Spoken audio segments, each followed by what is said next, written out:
ఈరోజు చెప్పు, ఏదో ఏదో ఒక్కటి చెప్పు. మన పార్టీ ఈరోజు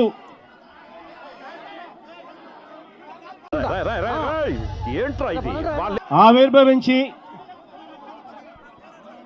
15 సంవత్సరాలు కావస్తా ఉంది.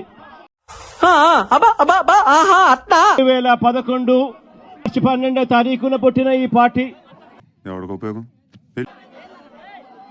ఈ రోజుకి 15 సంవత్సరాలు పూర్తయి ఎందుకు ఈరోజు దేశంలోనే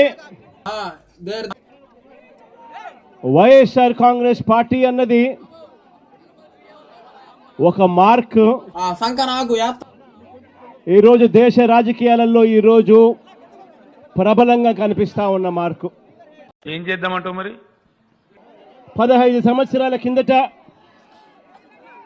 ఈ పార్టీ ఎలాంటి పరిస్థితిలో పుట్టింది, ఎంత పువ్వుంటే అమ్ము, ఎంత కూరుంటే అమ్ము, ఎంత పువ్వుంటే అమ్ము.